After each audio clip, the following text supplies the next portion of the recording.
Today we will study about congruence. What's a congruence? See, if we divide A by B, then you write it as A by M. So you write it as AMQ plus R. If you divide A by M, then you get some quotient and some remainder. And the value of remainder is that is greater than equals to 0 but less than B. Here B equals to M.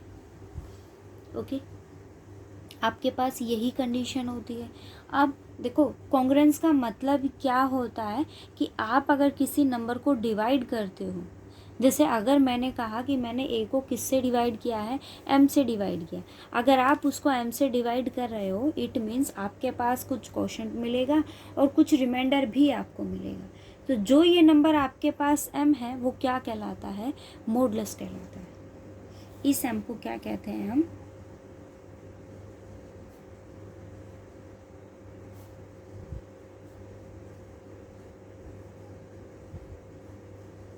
क्या कहलाता है ये number? Modulus कहलाता है. अब condition क्या होती है? कंडीशन का मतलब आप कॉन्ग्रुएंसेस को लिखते कैसे हो? जैसे मैंने ये लिखा कि a is congruent to,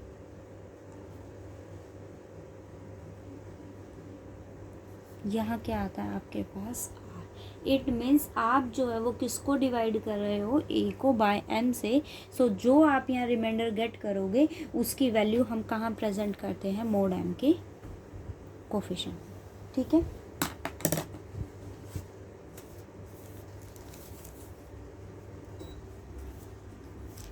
mode m के कोफिशिएंट में मैंने किसको प्रेजेंट किया? a इज मतलब आपने m को डिवाइड, a को डिवाइड किया किससे? m से. सो आपके पास क्या रिमाइंडर आया? r रिमाइंडर आया. सेकेंड थिंग, आप यहाँ क्या लिख सकते हो कि m जो है वो किसका डिवाइजर बना? a माइनस r का. अब आप एक चीज़ देखो, सपोज मैंने क्या किया, 5 को डिवाइड किया किससे? 2 से. So you get 1 reminder. आपको क्या मिलेगा? 1 रिमाइंडर मिलेगा. इट मीन्स अगर आपने 5 को डिवाइड किया है किससे? 2 से, then you write it as 5 is congruent to 1 mod 5 is congruent to 1 mod 2. आपके पास वैल्यू क्या आ गई? 5 is congruent to 1 mod 2. It means आपके पास देखो, अब आपने क्या कहा कि मैंने 5 को जब 2 से डिवाइड किया, सो आपके पास रिमाइंडर क्या आया? 1 रिमाइंडर आया. इट मीन्स मैं इसको ऐसे भी लिख सकती हूँ, 5 minus 1 is congruent to 0 mod 2. मैंने क्या किया? 5 में से किसको सब्ट्रैक्ट कर दिया? रिमाइंडर को. इट मीन्स मैंने 5 में से किसको सब्ट्रैक्ट कर दिया? 1 को. 1 को सब्ट्रैक्ट किया, सो यू गेट 4. 2 से डिवाइड करोगे सो आपके पास रिमाइंडर क्या आ गया? 0 हो गया. इट मीन्स आपके पास उस केस में क्या हो गया? रिमाइंडर 0 हो गया और 2 जो है वो किसका कंप्लीटली डिवाइजर हो गया? 5 माइनस 1 का. इट मीन्स आप इससे कंफ्यूज नहीं होना कि अगर a कॉन्ग्रुएंट है आपके पास, इसको बोलते हैं ऐसे हैं, a is congruent to r mod m. Okay, it's right it as a is congruent r mod m, where r आपका क्या है? रिमाइंडर है. Okay, m is congruent to 1 mod 2. So आपके पास अगर हम m की बात करें तो m किसका डिवाइजर हो जाएगा? a माइनस r का. It means a minus r is completely divisible bye m. ठीक है, ऐसा ज़रूरी नहीं है कि आपके पास यहाँ रिमाइंडर की वैल्यू 0 हो या 1 हो, कुछ भी हो सकता है, बट m से क्या रहेगा? लीस्ट रहेगा. ठीक है, और हमेशा क्या रहेगा? नॉन नेगेटिव रहेगा. अब जैसे हम बात करते हैं, अब जैसे देखो मैं बात करती हूँ N integer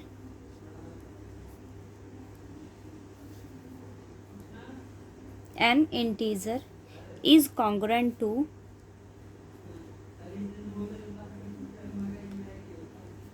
to its remainder. ठीक है, मैंने क्या कहा कि आपके पास एन इंटीजर, जिस इंटीजर की हम बात करें वो किसके कॉन्ग्रुएंट होगा? टू इट्स रिमाइंडर के. सो आपके पास डिवीजन एल्गोरिथम क्या कहता है? a is equals to M Q plus r. R आपके पास क्या है? रिमाइंडर. इट मीन्स आप इस टर्म को किस फॉर्म में प्रेजेंट कर सकते हो? a minus a minus are equals to M q. अब आप ज़रा इसको देखो ना, तो आप यहाँ क्या लिख रहे हो, A minus are equals to M Q. It means A minus are equals to some constant multiple of M. आपने क्या लिखा, A minus R is equals to some constant multiple of M. It means आपके पास क्या value present हुई, M is a divisor of A minus R. M किसका divisor हो गया, ए माइनस आर। ठीक है, डिवीजन एल्गोरिथम आपको क्या कहता है, ए किसके इक्वल होगा, M Q plus R. It means मैंने इसको किस फॉर्म में लिखा, A minus are equals to M Q. So M किसका डिवाइजर हो गया, ए माइनस आर का। अगर ए माइनस, देखो मैंने क्या कहा, एम किसका डिवाइजर है, ए माइनस आर का। डिवाइजर का मतलब क्या हुआ, A minus R is completely divisible by M. It means A minus R is congruent to zero mod m.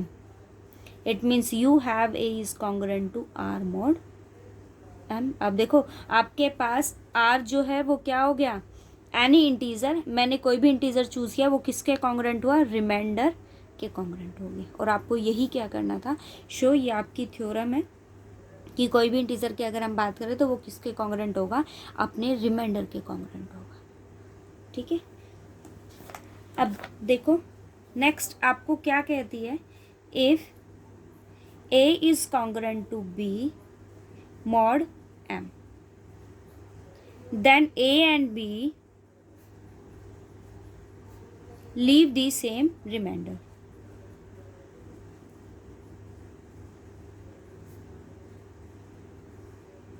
Leave the same remainder when dividing by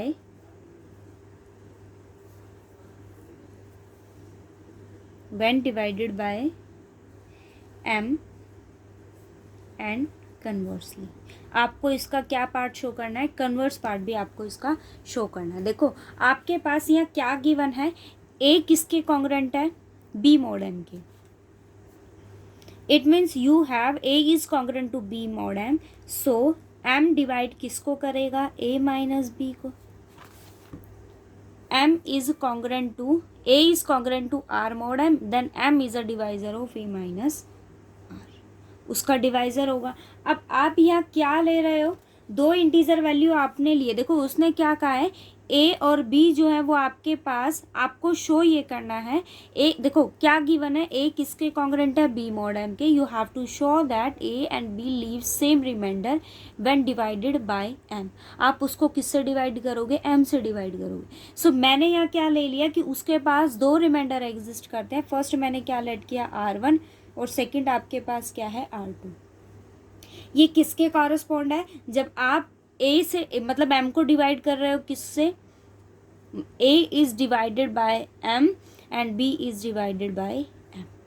ठीक है, m जो है वो किसका डिवाइजर है, a का, और m किसका डिवाइजर है, b का। उस केस में आपके पास दो रिमाइंडर एग्जिस्ट करेंगे, r1 एंड r2।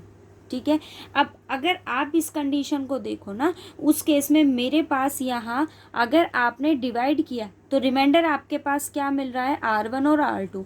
इस कंडीशन में आपके पास दो पॉसिबिलिटीज़ होंगी। देखो डिवीज़न एल्गोरिथम आपको क्या कहता है कि a इक्वल्स टू, हमने किससे डिवाइड किया है, a को m से डिवाइड किया है, आपके पास उस कंडीशन में क्या रिमाइंडर मिल रहा है, r1। तो कुछ क्वेश्चन मिलेगा, उस क्वेश्चन को मैंने किसका नाम दिया, a1 का नाम दिया। ठीक है, अब अगर मैं यहाँ r1 की बात करूँ तो रिमाइंडर की कंडीशन आपके पास क्या होती है, लेस देन m होता है but greater than equals to 0 होता है। ठीक है, सेम कंडीशन अगर मैं b के लिए यहाँ अप्लाई करूँ तो आपके पास क्या मिलेगा, b1m प्लस r1। सो इसके रिमाइंडर r2 है, मुझे दोनों को इक्वल शो करना है, तो मैंने यहाँ क्या ले लिया, डिसजॉइंट है। So you have 0 is greater, sorry 0 is less than equals to r2 and less than m।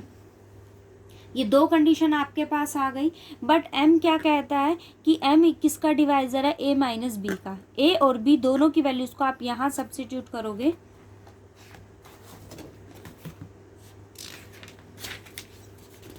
so you get m is a divisor of value of a is a1 m plus r1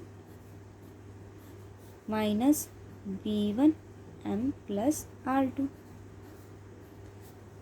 ठीक है, अगर आपके पास m इन दोनों के subtraction का divisor है, सो मैंने क्या किया, इस टर्म को लिया, इस टर्म को लिया। A1 माइनस B1, क्या कॉमन मैंने लिया, M plus R1 minus R2, because मुझे R1 और R2 दोनों को क्या दिखाना है, इक्वल, तो मैंने दोनों टर्म्स को क्या कर लिया, सेपरेट, जहाँ से मेरे पास क्या पिक हो सके, R1 माइनस R2, इसको मैं किसके इक्वल दिखा दूंगी, 0 के। सो दोनों टर्म्स क्या हो जाएंगी, इक्वल हो जाएंगी। अब आप एक कंडीशन देखो, मैंने दोनों टर्म्स का सम है तो दोनों टर्म्स को मैंने क्या कर दिया, सेपरेट कर दिया, बिकॉज अगर आपके पास हमने फर्स्ट चैप्टर करा है, अगर m किसका डिवाइजर है, a का, m किसका डिवाइजर है, b का, then m is a divisor of a plus b। It means you have m is a divisor of m into a1 minus b1 and m is a divisor of r1 minus r2।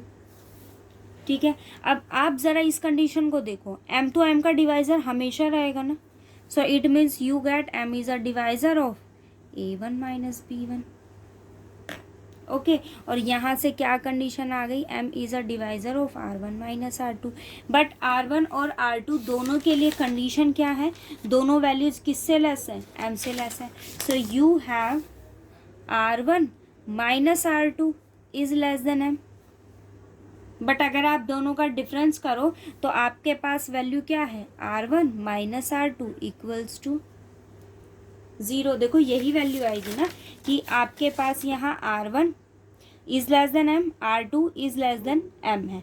मैंने दोनों को क्या सब किया, subtract. सो ये side आपके पास क्या हो जाएगी, 0। So R1 minus R2 is equals to 0, किसके इक्वल आ गया, 0। So you have R1 equals to R2, दोनों वैल्यू क्या हो गई, इक्वल। मैं डिसजॉइंट रिमाइंडर लेकर चली थी और दोनों क्या हो गए, इक्वल हो गए।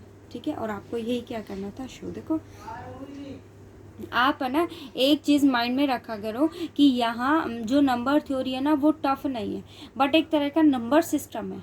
आपको माइंड में, मतलब ये चीज़ आपको भाई ये समझ लो कि नॉलेज होना चाहिए। ये जनरल चीज़ें हैं कि आपके पास यहाँ ए और बी को ऐड करते हो तो क्या मिलेगा, ए और बी को सब्ट्रैक्ट करते हो तो क्या मिलेगा। एक नंबर सिस्टम को यहाँ आप मतलब एक आर्बिट्ररी, एक जनरल मेथड में यहाँ रीड करते हो और कुछ नहीं है। ये थोड़ा कन्फ्यूज़न है यहाँ सभी को कि भाई कब ए ले लेते हैं, कब बी ले लेते हैं, कब डिवाइड कर लेते हैं, कब किसके जीसीडी का यूज़ कर लेते हैं, कब किसी के जीसीडी की वैल्यू को डिवाइडर बना लेते हैं, कभी कुछ। ऐसा कुछ नहीं है, एक सिस्टम है, एक बेसिक है। अगर आपको फिर भी कोई डाउट रहता है ना तो पूछा करो और बताया करो कि लेक्चर समझ में आ गया, नहीं आया, कोई डाउट है या नहीं है।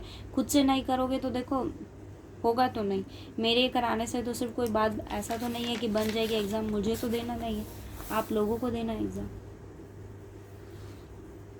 कोशिश किया करो अपने से, ठीक है, और बताया करो समझ आया या नहीं आया समझ। और देखो अगर आप इस थ्योरम को देखो ना तो मैं श्योर हूँ कि आप लोग कंफ्यूज हो जाते हो। अगर ये थ्योरम आपके पास आ जाती है तो आप डेफिनेटली कंफ्यूज हो जाओगे कि रिमाइंडर दो नंबर्स को डिवाइड करना है, तो श्योरिटी थोड़ी कि रिमाइंडर आपके पास सेम आए। डेफिनेटली कंफ्यूज हो जाओगे। और सेकेंड थिंग यह कि आप लोग यही कंफ्यूजन में रहोगे कि प्रूफ ही कैसे करें। सो यहाँ नंबर सिस्टम की बात है, नंबर सिस्टम की बात है कि आप अपोजिट टर्म लेकर चलो। जैसे अभी आपके पास फर्स्ट चैप्टर में एक एग्जाम्पल आया था √2 का, 10th क्वेश्चन में आप लोग इस एग्जाम्पल को करते हो, 10th क्वेश्चन में करके आ रहे हो उसको, और वहाँ आपके पास शो से करना होता है कि √p अगर आपके पास वैल्यू है तो वो आपके पास क्या होना चाहिए, इरेशनल होना चाहिए। आप उसको क्या करते हो, कॉन्ट्राडिक्ट केस में प्रूफ करते हो, उसको उसके अपोजिट लेट करते हो, और जैसा जैसा वो कहता है वैसा वैसा हम करते हैं। तो मैंने भी यहाँ वही चीज़ करी। देखो रिमाइंडर उसने मुझे कहा था कि इक्वल होने चाहिए, मैंने क्या लिए यहाँ डिसजॉइंट लिया R1 और R2। बस एक ये कंडीशन उसने मुझे गिवन आउट की थी, मैंने सिर्फ इसी का यूज़ किया, ए और बी की वैल्यू का यहाँ सब्स्टिट्यूट किया। मुझे R1 R2 इक्वल दिखाने थे तो मैंने दोनों के डिफरेंस को किसके इक्वल दिखा दिए, 0 के इक्वल दिखा दिए। एक बार पढ़ने से बिल्कुल नहीं आएगा, आप एक बार पढ़ो, 2 बार पढ़ो, रिवाइज करो, बट मेहनत तो देखो आपको करनी होगी। और इस कन्फ्यूज़न में बिल्कुल मत रहना कि कोरोना के चलते हमारे एग्ज़ाम पता नहीं होंगे कि नहीं होंगे। एग्ज़ाम बाद की बात है, नॉलेज होनी चाहिए, आगे पढ़ना है। इसका कन्वर्स पार्ट देखो क्या कहता है क्या कंडीशन है कन्वर्स पार्ट की? देखो आपने यहाँ शो क्या किया, दोनों रिमाइंडर्स आपके पास क्या है, इक्वल। जब आप ए को डिवाइड करते हो और बी को भी किससे डिवाइड करते हो, एम से डिवाइड करते हो, तो कन्वर्स पार्ट में हम क्या मानकर चलेंगे कि दोनों रिमाइंडर्स क्या है आपके पास, कॉमन रिमाइंडर है। कब? जब आपने ए और बी को किससे डिवाइड किया, एम से डिवाइड किया। It means you have a equals to A1 M plus r and b equals to B1 M plus r. दोनों रिमाइंडर क्या है, इक्वल है। हमने कन्वर्स पार्ट मान लिया। यहाँ मुझे ये गिवन था, ये शो करना था, मैंने इसको लेट कर लिया। मुझे शो क्या करना है, ये किसके कॉन्ग्रुएंट होना चाहिए, बी एम के। अब आप इसी चीज़ से देखो, इट मीन्स मुझे ये फाइंड आउट, अगर ये इसके कॉन्ग्रुएंट्स है तो इट मीन्स मुझे क्या कंडीशन देनी होगी कि एम किसका, अगर मैं ये शो कर दूं कि एम किसका डिवाइजर है, ए माइनस बी का, तो ये तो डेफिनेटली शो हो जाएगा कि ये किसके कॉन्ग्रुएंट हो गया, बी मॉड एम के कॉन्ग्रुएंट हो गया। ठीक है, देखो M1 और M2 आपके पास दोनों, A1 और B1 आपके पास कोई भी इंटीजर वैल्यू है। अब फाइंड आउट करो A माइनस बी की वैल्यू को। A1M minus B1M plus R minus R से R कैंसिल हो गया, दोनों टर्म्स में से क्या कॉमन आया, M कॉमन आया, A1 माइनस B1। अब देखो मैंने A1 और B1 को क्या लिया था, इंटीजर। ये मेरे पास कोई इंटीजर वैल्यू, सपोज ये क्या है, k है। सो अब आप इसको देखो, a माइनस बी किसके कॉन्ग्रुएंट हो गया, m इंटू सम इंटीजर ना, m into some constant value किसके इक्वल है, a माइनस बी के। It means m is a divisor of a minus b, so a is congruent to b mod m। बस। Next देखो, आपको ये show करना है द रिलेशन ऑफ कॉन्ग्रुएंसी।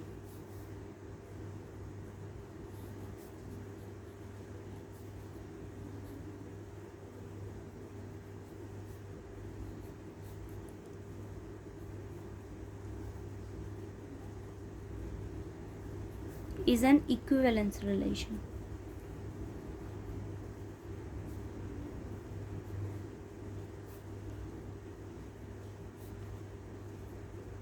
देखो first of all equivalence relation होता क्या, इक्विवेलेंस रिलेशन में हम 3 कंडीशन शो करते हैं। फर्स्ट कंडीशन आपकी होती है रिफ्लेक्सिव,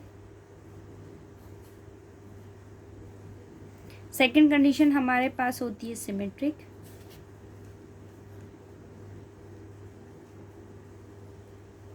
और थर्ड कंडीशन आपके पास होती है ट्रांजिटिव।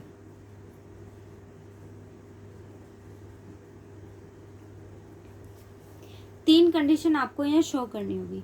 रिफ्लेक्सिव का मतलब होता है कि अगर मान लो मैंने कोई भी रिलेशन आपको दिया है तो आपको रिफ्लेक्सिव में ये शो करना होता है कि A is related to B.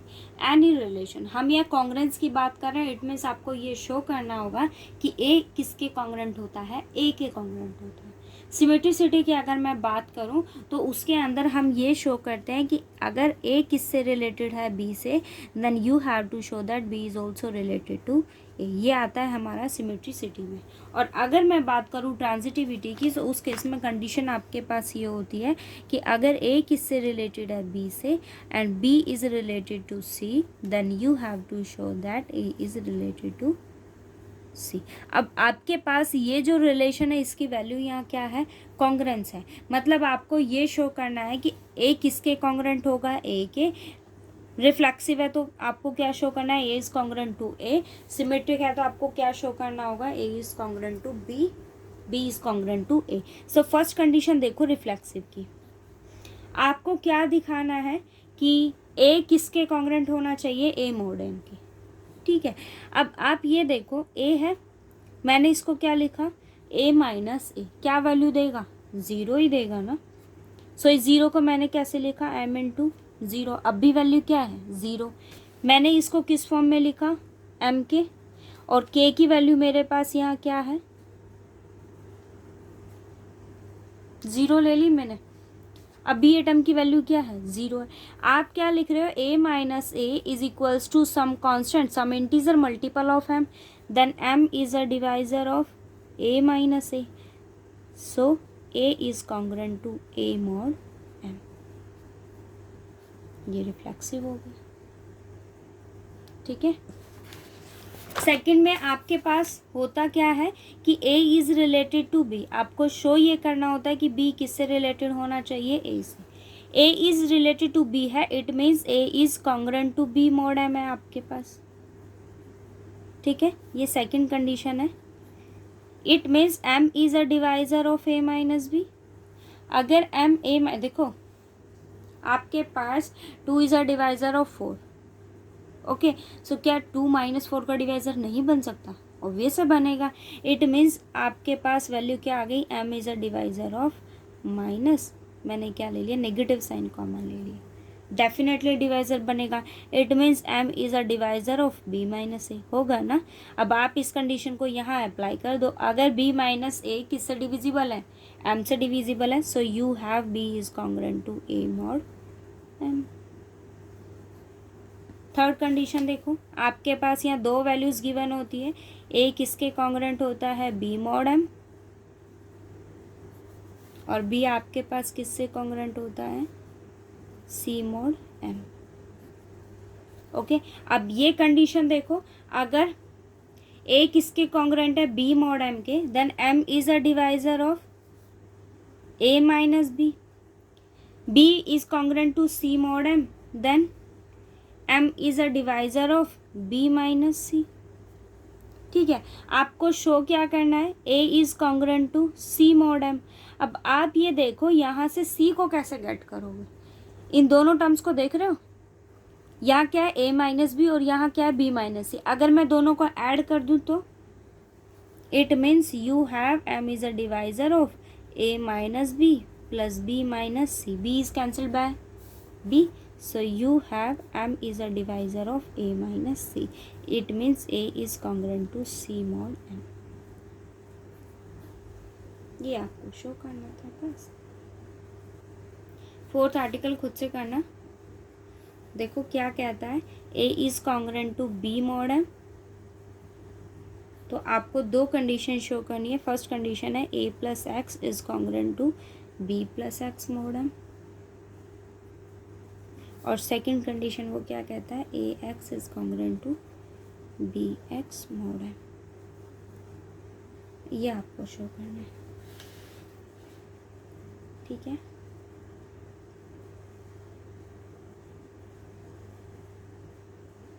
Fifth article भी आप ही को करना है।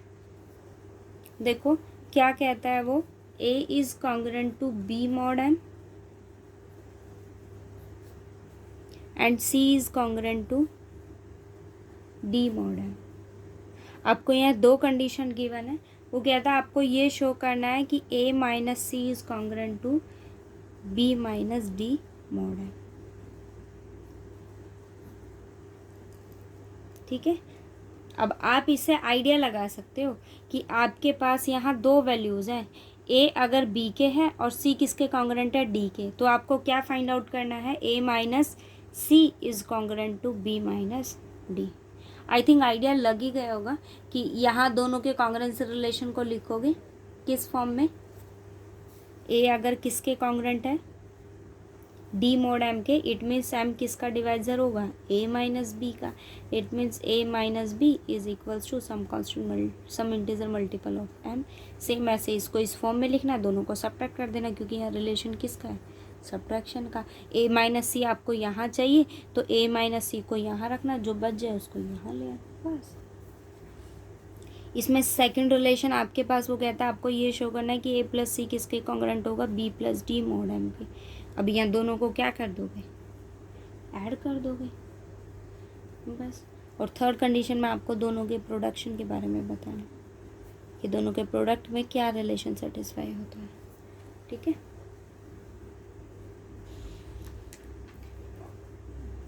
नेक्स्ट देखो क्या कहता है,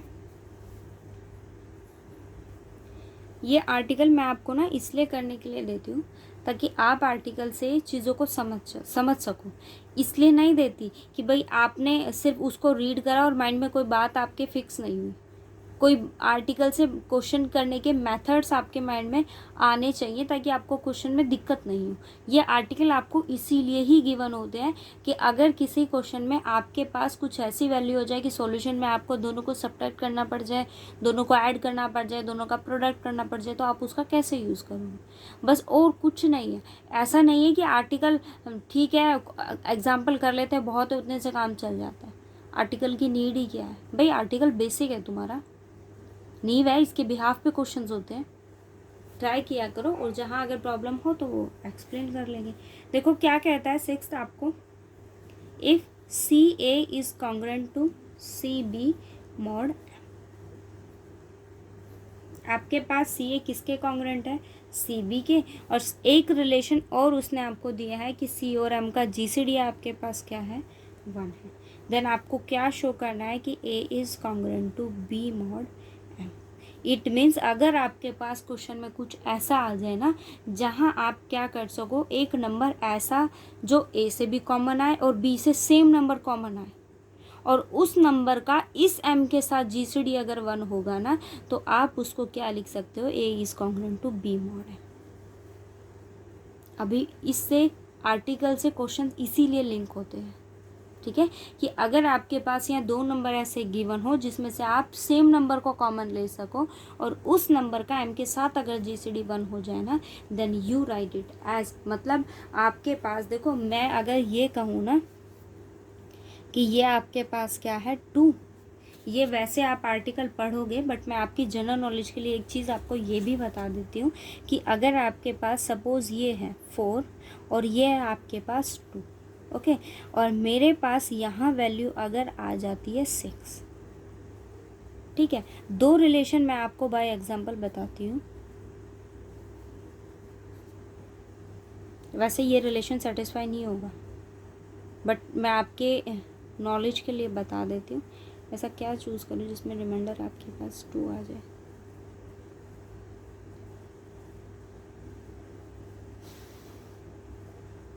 चलो देखना, ये मैं आपको वैसे ये कहीं ऐसा नहीं है, इससे आप ये आइडिया लगा लो कि ये इस इक्वेशन के डेफिनेटली कॉन्ग्रुएंट है, नहीं, मैं एक एग्जांपल के थ्रू आपको एक चीज़ आपके माइंड में क्लिक करवाना चाहती हूँ, ठीक है।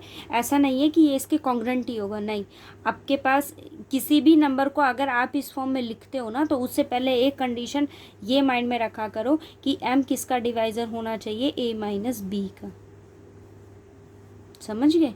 और वैसे ये इस कंडीशन को सेटिस्फाई नहीं करता दोनों ही केसेस में, बट आपके पास ये रिलेशन होना चाहिए। ये मैंने आपको सिर्फ ये एग्जांपल इस कंडीशन को सेटिस्फाई नहीं करता बट एक इस रिलेशन को समझाने के लिए मैंने ये 2 एग्जांपल्स लिए हैं। देखो उसने क्या कहा है कि आप जो भी नंबर यहाँ कॉमन लेते हो, जो नंबर दोनों में कॉमन आते हैं, यहाँ दोनों नंबर आपके पास कॉमन है।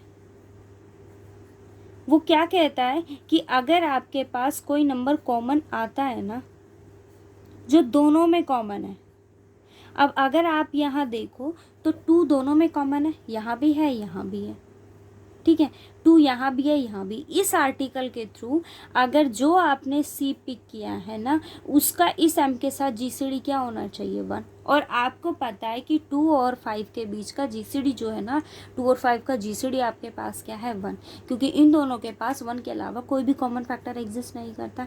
इट मीन्स आपने क्या गेट किया कि 2 is congruent to 1 mod 5। But अगर जहाँ जीसीडी 1 ना हो, जैसे अगर मैं बात करूँ 2 और 6 की, 2 और 6 का जीसीडी क्या होगा, ऑब्वियस 2 होगा। इट मीन्स इस रिलेशन में आपके पास ये इक्वेशन क्या कहेगी, 2 is congruent to 1 mod 6 over क्या आ जाएगा, जीसीडी ऑफ 2 एंड 6।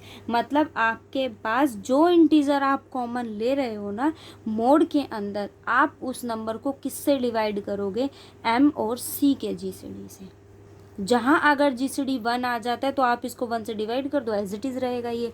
लेकिन जहाँ अगर आपके पास जीसीडी 1 नहीं होता तब आपको उस फॉर्म को किस में लिखना होगा, 6 ओवर जीसीडी 2 एंड 6, ठीक है। और इन दोनों का जीसीडी 2 है तो it means you get 2 is congruent to 1 mod 3। समझ गए ये रिलेशन। अब हम थ्योरम की बात करते हैं, इसीलिए आर्टिकल्स और थ्योरम्स आपको करवाई जाती है। C A is congruent to C B mod M है और सी और एम का जी सी डी अगर 1 है then you write it as a is congruent to B mod m. अब देखो आपके पास ये रिलेशन है कि सी ए आपके पास में किसके कॉन्ग्रेंट है, सी बी के कॉन्ग्रेंट है mod M. It means M is a divisor of C A and minus C B. दोनों टर्म्स में से क्या कॉमन आया, सी ए माइनस बी, बट एम और सी का जी सी डी क्या है 1। It means M is congruent to A minus b, so A is congruent to B mod m. ये मुझे शो करना था, बस इतनी सी थ्योरम। मैं आपको ये नहीं कहती आप बुक के जो बुक में लैंग्वेज है एज इट इज़ उसको लिखो। एक मेथड होना चाहिए हर क्वेश्चन को सॉल्व करने का और वो राइट मेथड होना चाहिए। आप 2 लाइंस को अगर रिलेट कर कर लिख रहे हो तो जो आप उनके बीच रिलेशन डिफाइन कर रहे हो वो एग्जैक्ट होना चाहिए। नेक्स्ट देखो वो क्या कहता है, if c A is congruent to C B mod M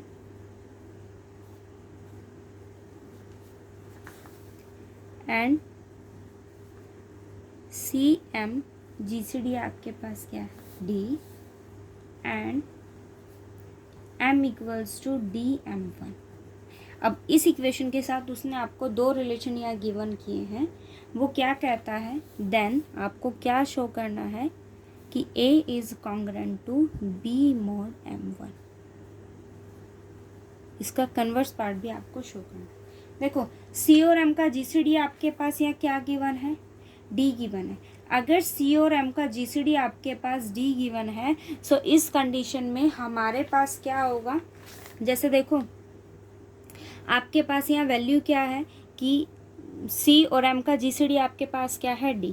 it means D is a divisor of D is a divisor of C and D is a divisor of M।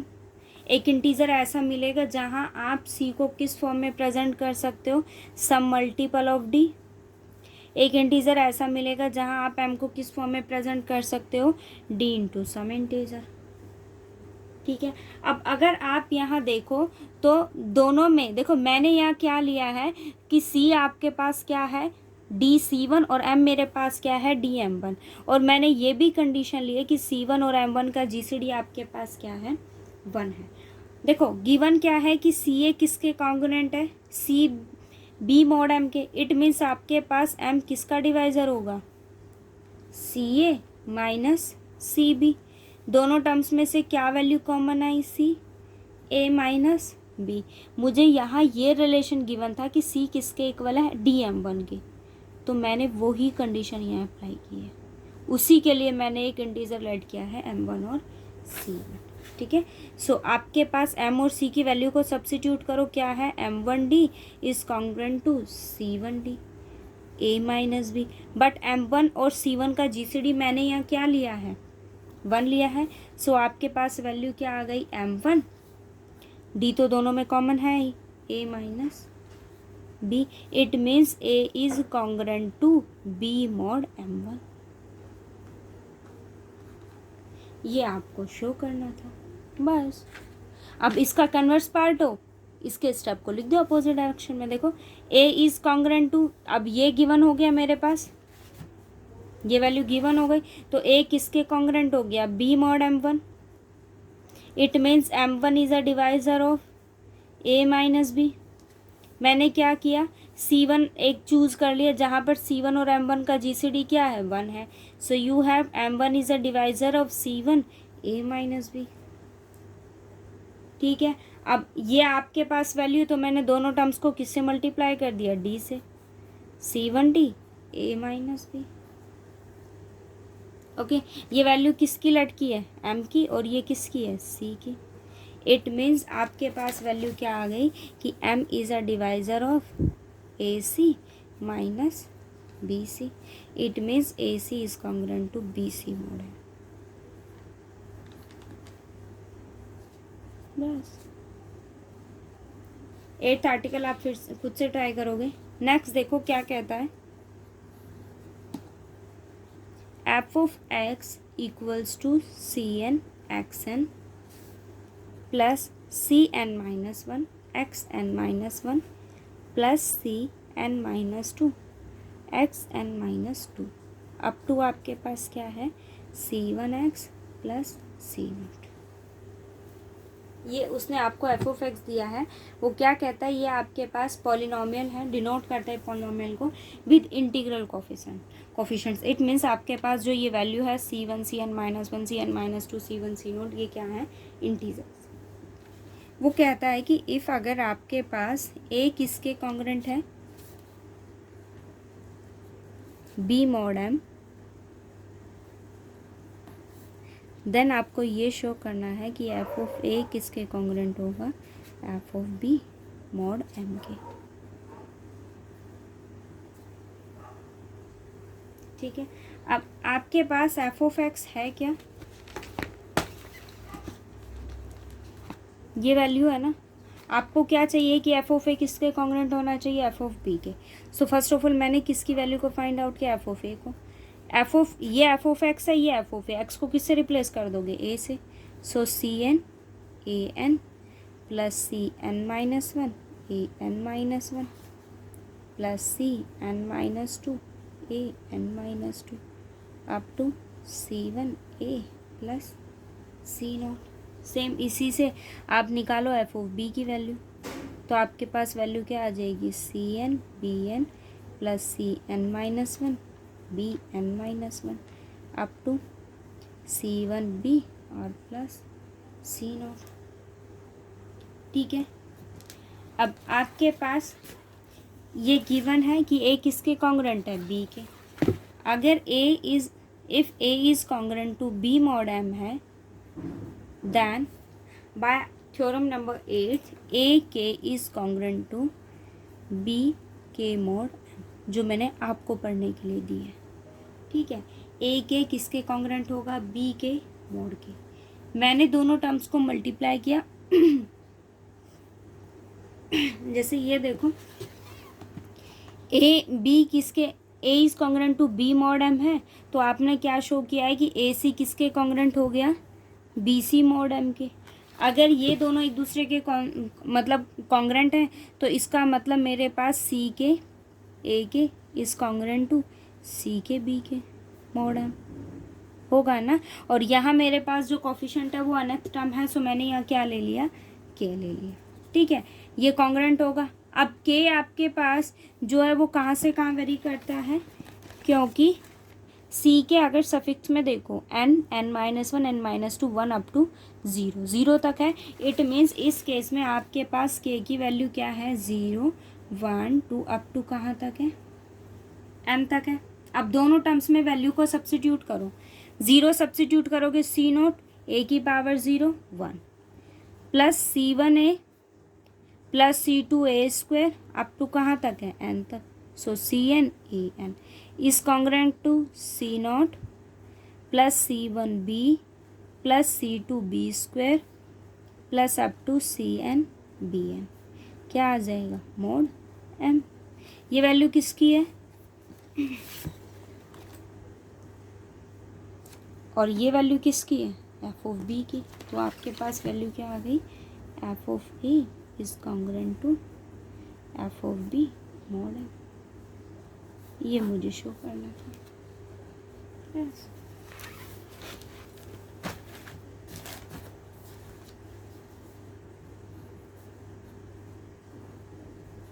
Find ए, आपको ए find करना है such that जहाँ पर आपके पास ए को अगर मैं 5 से डिवाइड करूँ तो उस केस में आपके पास रिमाइंडर क्या आना चाहिए 7। ठीक है, it means 5 is a divisor of A minus 7। अब देखो आपको ये फाइंड आउट करना है कि यहाँ ए की वैल्यू क्या होगी, जहाँ आपके पास ए जो है वो किसके कॉन्ग्रेंट होगा 7 mod 5 की। अगर ए किसके कॉन्ग्रेंट है 7 mod 5 के, इट मीन्स आपके पास 5 किसका डिवाइज़र होगा A minus 7। Then A minus 7 equals to some integer multiple of 5। अब आपके पास के जो होता है वो क्या होता है इंटीजर होता है। ठीक है, इंटीजर की वैल्यू क्या होती है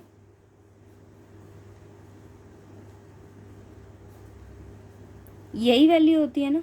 सब्स्टिट्यूट करोगे वैल्यू को तो आपके पास क्या वैल्यू मिलेगी, a माइनस 7 को सब्ट्रैक्ट करेंगे, क्या वैल्यू आएगी, -7 -3 -10 -7 -7 k की वैल्यू सब्स्टिट्यूट करनी है, a माइनस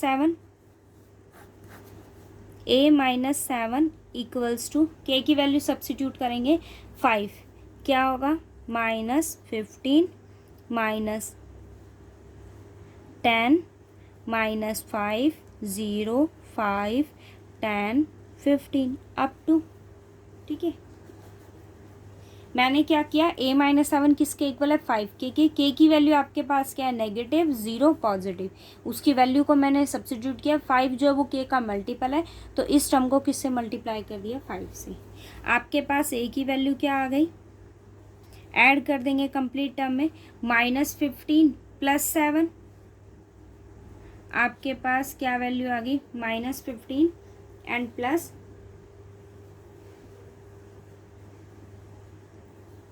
7, तो क्या वैल्यू हो जाएगी, -22, ठीक है।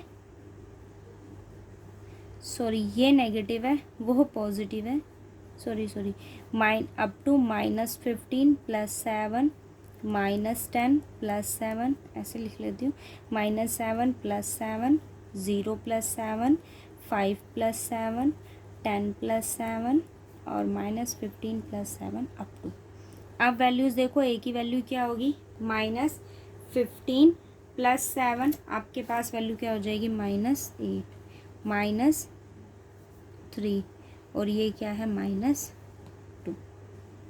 +2, फिर वैल्यू क्या आ गई, 7 और ये वैल्यू आपके पास क्या आ गया, 12, फिर क्या है 17 और फिर आपके पास क्या है 22 अप टू, ठीक है। अब आपके पास जो ये वैल्यूज़ है ना, इनको 5 से डिवाइड कर लो, आपके पास रिमाइंडर क्या बचेगा, 7, क्योंकि दोनों के बीच डिफरेंस ही किसका था, 7 का था।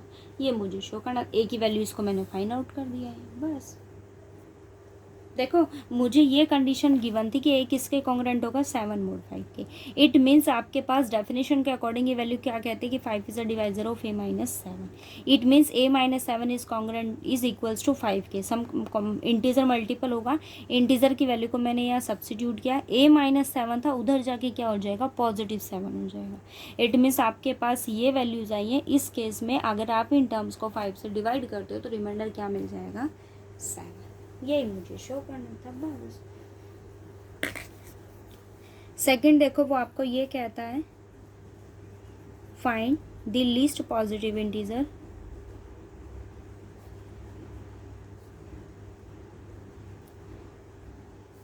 mod 11 to which 282 is congruent। वो उसके क्या होना चाहिए, कॉन्ग्रेंट होना चाहिए। मोड क्या दिया है, 11, नंबर मेरे पास क्या है, 282। अगर मैं 282 को 11 से डिवाइड करती हूँ सो उस केस में आपके पास रिमाइंडर क्या आया, 25, सॉरी क्वेश्चन क्या आया, 25 और +7 रिमाइंडर आया, ठीक है। अब अगर आप इसको मॉडुलस फॉर्म में लिखते हो तो कैसे लिखोगे, ये जो टर्म है वो हमें क्या बताती है कि अगर आपने m को डिवाइड किया किससे, a से, ठीक है, a को डिवाइड किया किससे, हमने m से, सो उस केस में आपके पास रिमाइंडर क्या आया, b। यहाँ हम किसको प्रेजेंट करते हैं, रिमाइंडर को। इट मीन्स मैंने 282 को किससे डिवाइड किया, m से। m की वैल्यू मेरे पास यहाँ क्या है, 11, mod 11 से, सो उस केस में आपके पास रिमाइंडर क्या आ गया, 7 आ गया। ये मेरे पास क्या है, लीस्ट पॉजिटिव इंटीजर है। अगर आप इसको देखो, ये 7 रिमाइंडर आए, ये लीस्ट रिमाइंडर है और ये लीस्ट ही पॉजिटिव है। अगर आप एक बार और इसको डिवाइड करोगे तो रिमाइंडर नेगेटिव में चला जाएगा, बट मुझे दिखाना क्या था, लीस्ट पॉजिटिव इंटीजर, और ये इसके क्या है, कॉन्ग्रेंट, और मुझे शो भी क्या करना था, कॉन्ग्रेंट। वो कहता है कि a आपके पास क्या है, ओड है, देन आपको ये शो करना है कि a² is congruent to 1 mod 8।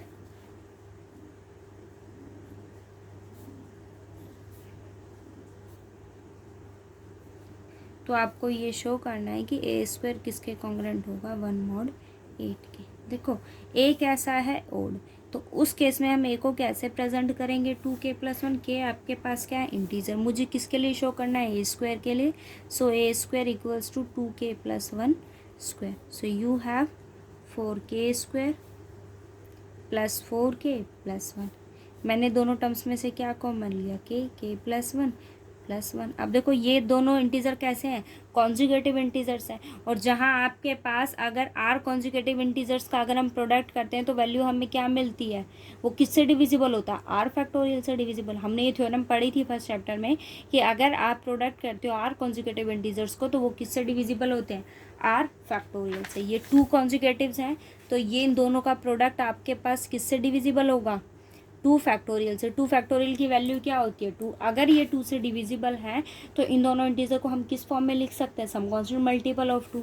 सो मैंने यहाँ क्या लिखा, 2m + 1। It means A square की वैल्यू है, 1 को मैं उधर ले गई, A square - 1 is congruent to 8m। It means A square - 1 is equals to some constant multiple of 8। So आपके पास, अब मैंने m को नहीं लिया क्योंकि मुझे किसके लिए शो करना था, 8 के लिए। It means A square is congruent to 1, remainder 1 mod 8। ये मुझे शो करना था बस, ठीक है। 4th क्वेश्चन आप ट्राई करोगे इसका, ठीक है। 4th आप करोगे और नहीं समझ में आया तो मैं हूँ। देखो वो क्या कहता है, आपको रिमाइंडर फाइंड आउट करना है कब, जब मैंने 220 को किससे डिवाइड किया, बाय 7 से। ये क्वेश्चन इम्पोर्टेंट है, ये आपके पास कॉम्पिटिटिव एग्जाम में भी पूछे जाते हैं। फर्स्ट ऑफ ऑल आप क्या करोगे, 2 की पावर 1 से बिगनिंग करोगे। 2 इज कॉन्ग्रुएंट टू, देखो जो नंबर अगर आपके पास लीस्ट होते हैं ना, हम उनको एज इट इज लिखते हैं। लीस्ट का मतलब ये है, क्या आप 2 को 7 से डिवाइड कर सकते हो, नहीं ना। ये इससे लीस्ट है ना। डिवीज़न कब एप्लीकेबल होगी, या तो ये इसके इक्वल हो या फिर उससे क्या हो, ग्रेटर हो। क्योंकि आप 2 को तो 7 से डिवाइड नहीं कर सकते, तो जो लीस्ट होते हैं ना उनको हम एज इट इज़ रखते हैं। अब ये 2 के लिए है, मैंने क्या किया, 2 का स्क्वायर किया, मतलब दोनों टाइम किससे, दोनों टर्म्स को किससे मल्टीप्लाई किया, 2 से। ये क्या आया, 2 का स्क्वायर 4 होगा, लीस्ट है तो हम एज इट इज़ रखेंगे। फिर क्या किया, 3 किया तो 2 की पावर क्या आएगी, 3, किसके कॉन्ग्रुएंट हो गया, 8 mod 7। अब आपके पास 8 है ना, ये 7 को मतलब 8 को 7 से डिवाइड करेंगे हम तो क्या रिमाइंडर आपको मिलेगा, 1। It means 2 cube is congruent to 1 mod 8, 1 mod 7। ध्यान रखना यहाँ सिर्फ रिमाइंडर आता है, यहाँ कोशेंट की कोई नीड नहीं होती, ठीक है। और आपको क्या करना है, ऐसे ना स्टेप बाय स्टेप करना है। स्टेप बाय स्टेप का मतलब यहाँ आपके पास जो भी नंबर हो, आप क्या, जैसे ये तो डिवाइड नहीं हुए क्योंकि ये लीस्ट थे, जहाँ अगर डिवाइड हो जाते तो आप कोशिश ये करना कि रिमाइंडर आप उसको तब तक सॉल्व करो जब आपके पास रिमाइंडर या तो 1 आए या फिर क्या आए, -1 आए, ठीक है। या तो रिमाइंडर क्या मिले, 1 मिले, या फिर रिमाइंडर आपको क्या मिले, -1 मिले। उस केस में क्या होता है, पावर राइज करने में आपको आसानी रहती है। अब यहाँ मेरे पास क्या है, 3, मुझे क्या चाहिए, 20 चाहिए। सो मैंने यहाँ दोनों साइड पावर कितनी राइज कर दी, 6। 6 × 3 आपके पास क्या हो गया, 18 इज कॉन्ग्रुएंट टू, इसकी पावर 6 करोगे तब भी 1 ही रहेगा, mod 7। बट मुझे क्या चाहिए, 20, तो मुझे यहाँ 2 ऐड होना चाहिए। 2 के ऐड करने का मतलब क्या हो गया, पावर है तो मैंने 2 स्क्वायर से मल्टीप्लाई कर दिया, 2 स्क्वायर यानी 4 mod 7। ये कितना हो गया, बेस से में मल्टीप्लाई करें तो वैल्यू क्या आ गई, 20 इज कॉन्ग्रुएंट टू 4 mod 7। अब आपके पास रिमाइंडर क्या आ गया, 4। अब आपको देखो इसको ओपन भी नहीं करना पड़ा और आपने डायरेक्ट बता दिया कि इस केस में आपके पास रिमाइंडर क्या बचेगा, 4 बचेगा। यही मुझे शो करना था बस। इसी बिहाफ पे आपके पास 6th एग्जाम्पल है, वो ट्राई करना, फिर बाकी हम कल करेंगे। जो डाउट हो वो बताना, ओके। देखो ये फर्स्ट चैप्टर का डाउट है, किसी ने पूछा है मुझसे क्या कहता है, ए बी, 9th क्वेश्चन है, ए बी आपके पास जीसीडी क्या देता है 1, देन शो दैट कि ए सी बी आपके पास किसके इक्वल होगा, सी बी के। लेट ए सी और बी का जीसीडी आपके पास क्या है, एल है, सी और बी के डी है, सी और बी का जीसीडी मैंने क्या लेट किया, एल लेट किया। अब आपको ये शो करना है कि डी किसके इक्वल होगा, एल के। फर्स्ट कंडीशन देखो, ए सी और बी का जीसीडी क्या है, d, it means d is a divisor of a c, d is a divisor of b. अगर ये इसका डिवाइजर है तो पक्का आपको दो इंटीजर मिलेंगे, जहां आप ए सी को कैसे लिख सको, some constant multiple, some integer multiple of d. अगर डी बी का डिवाइजर है then b is write as some integer multiple of d. ठीक है। सेकंड कंडीशन आपके पास क्या है, मुझे ए और बी का जीसीडी कितना गिवन है, 1। अगर ए और बी का जीसीडी 1 है और डी किसका डिवाइजर है, बी का, ए और बी का जीसीडी 1 है, बट ये बी जो है वो किससे डिविजिबल है, डी से। इट मीन्स आपके पास ए और डी का जीसीडी क्या हो गया, 1 हो गया। हर चीज़ को लॉजिकली सोचना, ठीक है। और आपको ये माइंड में रखना, आपको देखो जो भी शो एक मैसेज मेरे पास ये भी आया कि मैम कंफ्यूज हो जाते हैं कि कौन सा मेथड कहाँ अप्लाई करना है या क्या करना है, कुछ समझ नहीं आता। इतना कंफ्यूजन यहाँ नहीं है। देखो अगर आपको फिर भी कंफ्यूजिंग लगता है तो आप फर्स्ट चैप्टर को ना 2 पेज करके रीड करो, 2 पेज करके। मैं आपको मैक्सिमम नहीं बता रही। और देखो लॉकडाउन की वजह से मुझे बुक अवेलेबल नहीं हुई, अभी भी मुझे अवेलेबल नहीं हुई, तो मुझे बुक नहीं मिली, इसीलिए मैंने ये बुक आपकी लेट स्टार्ट की। अभी भी नहीं मिली, बट भाई अगर मैं इससे ज़्यादा लेट करती हूँ तो शायद आपके साथ कुछ ना कुछ नाइंसाफ़ी हो ही जाती है, तो इसलिए मेरे को थोड़ा लेट हो गया। अदरवाइज़ मैं अगर इसको लेट नहीं करती तो आपको ज़्यादा नहीं बताती एक दिन में, बट अभी मेरी मजबूरी हो गई है क्योंकि जून आपका स्टार्ट हो गया है और एग्ज़ाम आपके सोच के चलो कि भाई जुलाई में तो स्टार्ट होंगे ही, ठीक है। सो उस कंडीशन में थोड़ी मेरी भी मजबूरी समझना, और मैं आपकी भी समझ रही हूँ कि आपको थोड़ा टिपिकल हो रहा है समझने के लिए, बट इतना टफ नहीं है। हर चीज़ को लॉजिकली सोचना। और देखो मैंने आपको फर्स्ट डे ही बताया था, जो आपको गिवन हो और जो आपको शो करना हो उन दोनों चीज़ों को रिलेट करके चला करो, ठीक है। अब एक चीज़ ये भी है, देखो आप फर्स्ट चैप्टर को, मैं फिर से बोल रही हूँ, अगर फर्स्ट चैप्टर को आप थोड़ा बहुत आपको प्रॉब्लम क्रिएट करता है ना, तो आप ऐसा करो सेकंड चैप्टर से बिगनिंग करो अपनी, वो बहुत इंटरेस्टिंग है। और जो फर्स्ट है ना, जो आपके पास फर्स्ट है उसका टर्म बाय टर्म आप अगर डे के भी 2 पेजेस पढ़ते हो, बट 2 पेजेस ऐसे रीड करो आप जहां आपके पास आपके माइंड में हर चीज़ आपके पास क्लियर होनी चाहिए, ठीक है। और फिर भी अगर आपको कंफ्यूजिंग लगता है ना तो आप बताना मुझे, मैं कोशिश करूँगी कि आपके सारे कन्फ्यूजन दूर कर सकूँ, क्योंकि भाई आप ही को पढ़ाने के लिए बैठे हैं ये। और आप ट्राई करना, जहाँ फिर से एक बार कोशिश करना हर चीज़ को। देखो अगर मैं इसी एग्जांपल के थ्रू आपको एक चीज़ समझाने की कोशिश करती हूँ, जैसे मुझे यहाँ ये गिवन था कि ए बी मेरे पास क्या फॉर्म करता है 1। अगर आप क्वेश्चन की स्टेटमेंट को देखो ना तो आप इसी कन्फ्यूज़न में रहोगे कि इसके लिए क्या वैल्यू चूज़ करें कि दोनों वैल्यूज़ इक्वल हो जाए, या मेरे पास जो यहाँ टर्म्स गिवन है उसके लिए हम क्या लेकर चलें कि आप मतलब शो करने की कंडीशन क्या हो कि दोनों को इक्वल शो करें। अभी तक 2 नंबर शो करते आए हो इक्वल, यहाँ जीसीडी की बात आ गई, एलसीएम की बात आ गई, आपका सारा नंबर सिस्टम की बात आ गई, तो इस केस में मैं दोनों को इक्वल शो करना है। देखो ये आपको बता रहा है कि ये ए सी और बी के जीसीडी की बात कर रहा है और ये आपको बता रहा है कि सी और बी के जीसीडी की बात कर रहा है, ठीक है। तो मैंने दोनों के जीसीडी को लेट किया। अब आपको रिलेशन ऐसा बनाना है कि जहां आपके पास ए सी भी आ जाए और सी बी। देखो दोनों का जीसीडी की अगर मैं बात करूं, 2 नंबर्स आपके पास इक्वल तभी हो सकते हैं जब वो दोनों एक दूसरे के क्या बन जाए, डिवाइज़र बन जाए। तो मैंने इसी रिलेशन का यूज़ किया कि अगर दोनों का जीसीडी मुझे इक्वल शो करना है तो मैं क्या कर दूंगी शो कि डी किसका डिवाइज़र है, एल का। और सेकंड कंडीशन ये शो करूंगी कि एल किसका डिवाइज़र होगा, डी का डिवाइज़र होगा। तो पहली कंडीशन तो ये कि अगर दोनों का जीसीडी मैंने डी लिया है तो डी ए सी का डिवाइज़र होगा, डी बी का भी डिवाइज़र होगा, ठीक है। इंटीजर्स मैंने एग्जिस्ट करवाए, ए सी एम डी के इक्वल होगा, बी मेरे पास क्या है एन डी के इक्वल है। ये मुझे गिवन है कि ए और बी का जीसीडी मेरे पास क्या है डी, बट डी किसका डिवाइज़र है बी का। अगर डी बी का डिवाइज़र है और ए और बी का जीसीडी आपके पास क्या है 1, देखो 2 नंबर है जिनका जीसीडी 1 है, बट जो आपने ये दूसरा नंबर लिया है ना ये किसी और का डिवाइज़र है, मतलब ये किसी और नंबर से डिविजिबल है, तो उसका और इसका जीसीडी भी क्या हो, क्योंकि इन दोनों के जीसीडी में तो कोई डिफरेंस, मतलब ये अगर इससे डिविजिबल है तो जो फैक्टर इसके पास है वो इसके पास एग्जिस्ट करेगा, बट ए के साथ इस बी का रिलेशन क्या है 1 है, तो उस बी के साथ इसके डिवाइज़र का भी रिलेशन क्या हो जाएगा 1 हो जाएगा। ठीक है। सेकंड कंडीशन, डी किसका डिवाइज़र है ए सी का, बट ए और डी का जीसीडी क्या है 1 है।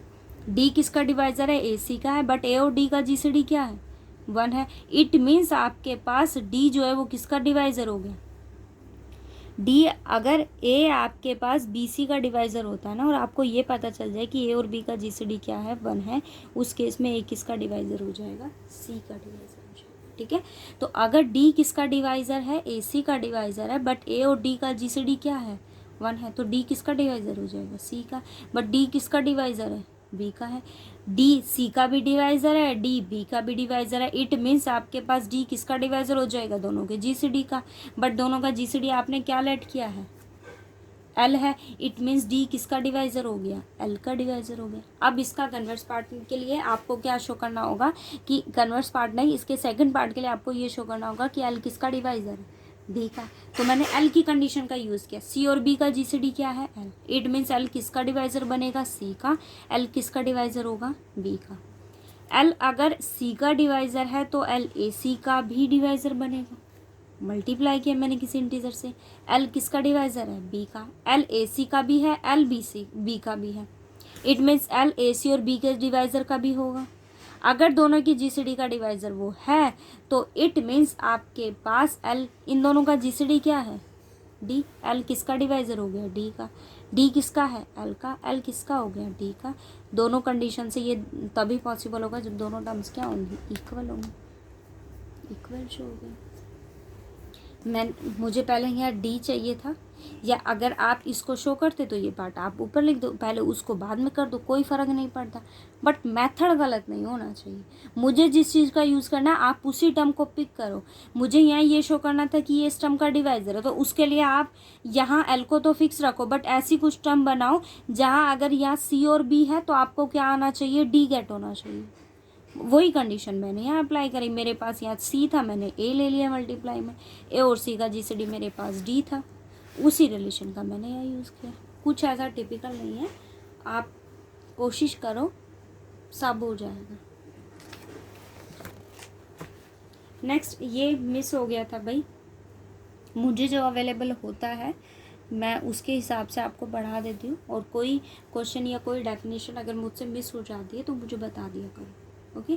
देखो क्या कहता है, एक्स और वाई मेरे पास 2 इंटीजर्स हैं। उस इंटीजर को आप अगर फैक्टराइज करते हो, अगर सपोज करो कि आपका फैक्टराइजेशन कुछ इस फॉर्म का है, इस फॉर्म से मतलब है कि आपको पता है, हमने ये आर्टिकल पढ़ा है कि अगर एन आपके पास कोई इंटीजर है और ग्रेटर देन 1 है तो उसके पास, तो हमारे पास जो एन है वो कैसे उसको राइट कर सकते हैं, प्रोडक्ट ऑफ, मतलब उसके पास पक्का क्या मिलेंगे, आपके प्राइम फैक्टर्स एग्जिस्ट करेंगे। ये हमने थ्योरम रीड की थी कि अगर आपके पास एन ग्रेटर देन 1 है, कोई भी नेचुरल नंबर के है हमारे पास, उस केस में आपके पास जो एन होगा वो कैसे लिखा जाएगा कि P1 P2, मतलब उसके पास क्या एग्जिस्ट करेंगे, प्राइम फैक्टर्स एग्जिस्ट करेंगे। ठीक है। और अपना जो ये प्रेजेंटेशन होती है ना, इसको रिमेंबर करके रखना। आप इस प्रेजेंटेशंस का आगे यूज़ करोगे, आपके पास कोई भी नंबर होता है ना, आप उसका एलसीएम फाइंड आउट कीजिए, आप करो, आपको पता चल जाएगा कि उसके फैक्टराइजेशन कैसे, और हम निकाल भी सकते हैं कि इसके फैक्टर्स क्या क्या बनेंगे। तो कोई भी नंबर अगर ग्रेटर देन 1 है तो आप उसको, उसके पास क्या एग्जिस्ट करेंगे, प्राइम फैक्टर्स एग्जिस्ट करेंगे। या मेरे पास प्राइम फैक्टर्स एग्जिस्ट करेगा P1 अल्फ़ा 1, P2 अल्फ़ा 2, उसकी पावर कुछ अल्फ़ा 2 होगी, अल्फ़ा 3 और अल्फ़ा के। सेम ऐसे भी है, वो प्राइम फैक्टराइजेशन के फॉर्म में मैंने उसको लिखा है।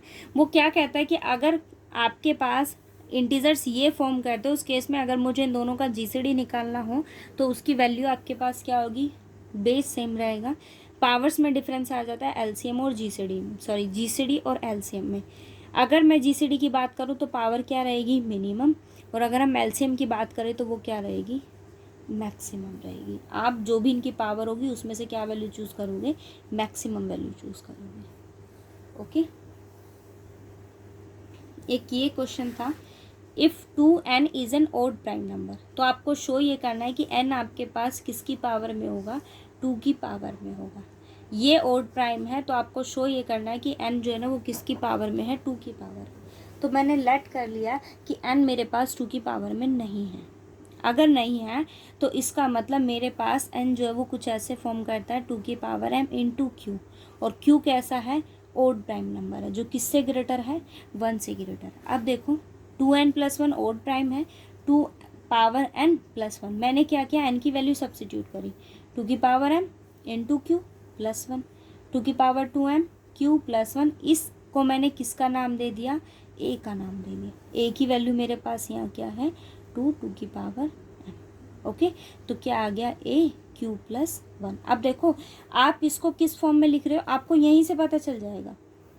आप पहले इसको ओपन कर लो, 1 है तो मैंने उसको क्या लिखा, क्यू, वैल्यू 1 की पावर कुछ भी हो क्यू देगा, एक्स ए प्लस वाई बी, एक्स ए प्लस वाई ए, ये कुछ ऐसे फॉर्म करता है। मैंने बाइनोमियल एक्सपेंशन यहाँ लगाई, आपके पास क्या वैल्यू आ गई, a+1 a की power q-1 minus alternating sign इनके बीच में रहता है।